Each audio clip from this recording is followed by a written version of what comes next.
স্বাগত জানাচ্ছি নয়াদিগন্তের আজকের এই আয়োজনে আমাদের সাথে অতিথি হিসেবে আছেন বাংলাদেশ জামায়াত ইসলামী বৃহত্তর দিনাজপুর জেলা শাখার সম্মানিত সেক্রেটারি মুহাদ্দিস ডক্টর এনামুল হক। নয়াদিগন্তের এই আয়োজনে আপনাকে স্বাগত জানাচ্ছি। আসসালামু আলাইকুম রহমতুল্লাহ বারকাতু।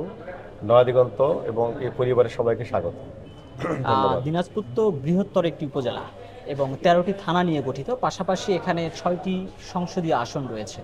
সামনে যেহেতু ত্রয়োদশ জাতীয় সংসদ নির্বাচন, জেলা জামায়াতের পক্ষ থেকে কি ধরনের প্রস্তুতি এখন পর্যন্ত নিয়েছেন আপনারা? আমরা সংগঠনের পক্ষ থেকে নির্বাচনের সার্বিক প্রস্তুতি নিয়েছি এবং অব্যাহত আছে। আমরা নির্বাচন কেন্দ্রিক আমাদের জনশক্তিকে প্রশিক্ষণের আওতায় নিয়ে আসা এবং নির্বাচনের সামগ্রিক কর্মকাণ্ডের সাথে আমরা সচেষ্টভাবে এগিয়ে যাচ্ছি ইনশাআল্লাহ। আপনাদের এই 6টি সংসদীয় আসনের ভিতরে আপনাদের ভাতৃপ্রতিমী সংগঠন যদি আমরা বলি যে বিএনপি, তাদের কিন্তু দুজন হেভিওয়েট প্রার্থী রয়েছে। এর ভিতরে দিনাজপুর সদর আসনে সরাসরি বিএনপি চেয়ারপারসন বেগম খালেদা জিয়া, তিনিই প্রার্থী, এবং দিনাজপুরের 6 নম্বর যে আসন, সেখানে কিন্তু বিএনপির সর্বোচ্চ নীতি নির্ধারণী ফোরাম স্থায়ী কমিটির একজন সদস্য রয়েছে। আপনাদের জেলায় 6টি আসনের ভিতরে 2টি আসনে বিএনপির হেভিওয়েট প্রার্থী। সেই জায়গা থেকে কেমন প্রতিদ্বন্দ্বিতা অনুভব করছেন, কেমন প্রতিদ্বন্দ্বিতা হতে পারে আসনে এই জাতীয় নির্বাচনে?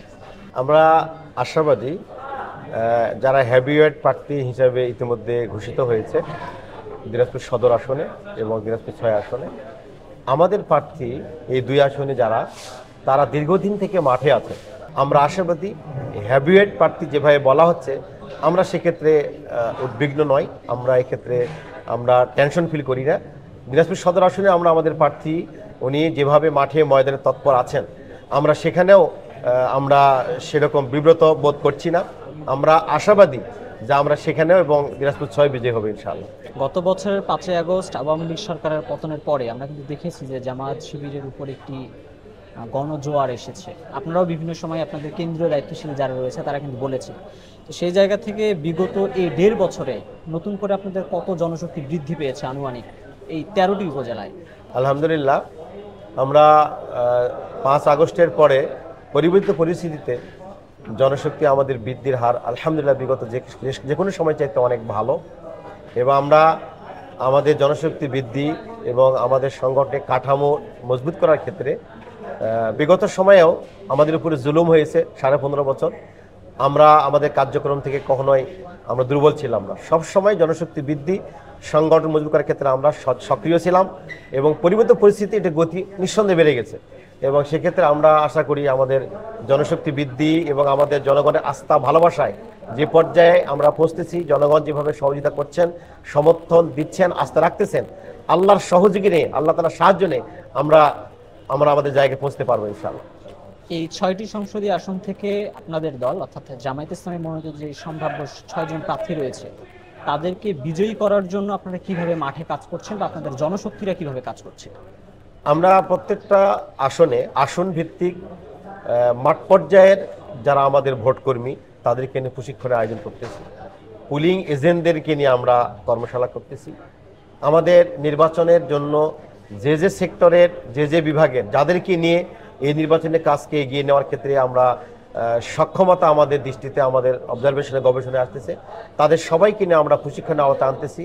এবং আমরা আশাবাদী যে আমাদের এই প্রশিক্ষিত জনশক্তি দিয়ে আমরা আমাদের 6টি আসন এবং 6টি আসনেই আমাদের যারা প্রার্থী তাদের জনপ্রিয়তা এবং বিগত সময় রেকর্ড, আমরা প্রত্যেকটা এলাকায় আমাদের উপজেলা চেয়ারম্যান বিগত সময়ে নির্বাচিত ছিলেন, উপজেলা ভাইস চেয়ারম্যান ছিলেন, মহিলা ভাইস চেয়ারম্যান ছিলেন বিভিন্ন এলাকায়, এবং চেয়ারম্যান ইউনিয়নের ছিলেন, জনপ্রতিনিধি ছিলেন, মেম্বারও ছিলেন। অতএব আমাদের যে বেজ আছে, আমরা আশাবাদী আমাদের এই প্রশিক্ষণ এবং কর্মশালাগুলোর মাধ্যমে আমরা আমাদের নির্বাচনিক যে সক্ষমতার বিষয়টি আমরা এগিয়ে যাচ্ছি এবং যাবো ইনশাআল্লাহ। ইতিমধ্যে আপনারা এমপি পদপ্রার্থীদের পাশাপাশি আপনাদের উপজেলা এবং ইউনিয়ন চেয়ারম্যান পদে যারা আসলে প্রতিদ্বন্দ্বিতা করবেন এরকম সম্ভাব্য প্রার্থীদের নামও ঘোষণা করেছেন। উপজেলা পরিষদ নির্বাচন এবং ইউনিয়ন পরিষদ নির্বাচন, যেটি জাতীয় নির্বাচনের পরেই হয়তো বা আসবে, সেই সকল নির্বাচনে আপনাদের জয়ের সম্ভাবনা কতটুকু দেখছেন? আলহামদুলিল্লাহ, আমরা যে কথা একটু আগে বললাম যে আমরা বিগত 2014 সালে এবং এর আগেও উপজেলা নির্বাচনে আমরা ভালো করেছি। আমাদের উপজেলাগুলোতে আমাদের প্রতিনিধিত্ব ছিল। এরপরে আমাদের ইউনিয়নের চেয়ারম্যান অনেকে বিজয়ী ছিলেন, অনেকে কন্টেস্ট করেছেন, কন্টেস্টিং ক্যান্ডিডেট ছিলেন। অতএব আমরা সামনে পার্লামেন্ট নির্বাচন কেন্দ্র করে উপজেলা চেয়ারম্যান প্রার্থী, ভাইস চেয়ারম্যান প্রার্থী, মহিলা ভাইস চেয়ারম্যান প্রার্থী এবং ইউনিয়ন চেয়ারম্যান প্রার্থীর ঘোষণায় এবং পৌরসভার মেয়র প্রার্থী ঘোষণায় তাদের সম্মিলিত প্রচেষ্টায় পার্লামেন্টের কাজকে বেগবান করা। আর পার্লামেন্টে বেগবান হলে আমরা এখানে ভালো করতে পারলে আমরা আশা করি ভালো করতে পারবো ইনশাল্লাহ, এবং আমরা এখানে বিজয়ী হতে পারবো ইনশাল্লাহ।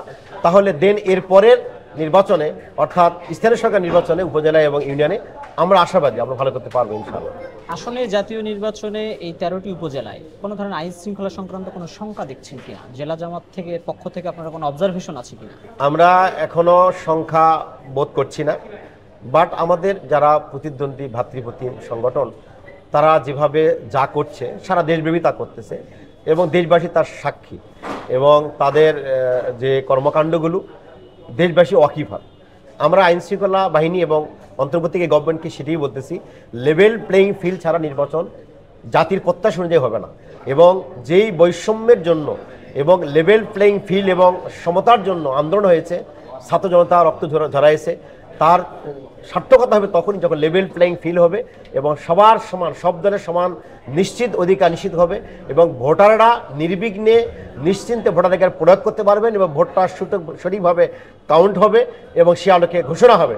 আমরা আশাবাদী যে গভর্নমেন্ট সেক্ষেত্রে লেভেল প্লেইং ফিল্ডের ভূমিকায় তারা এই সক্ষমতার পারঙ্গমতা দেখাবেন এবং আমরা আশাবাদী যে লেভেল প্লেইং ফিল্ড তৈরি হবে এবং একটা সুষ্ঠু সুন্দর উৎসবমুখর পরিবেশে লেভেল প্লেইং ফিল্ডের একটা পর্যায়ে আমাদের নির্বাচন আমরা আশাবাদী যে ভোটাররা ভোটাধিকার প্রয়োগ করতে পারবে ইনশাআল্লাহ।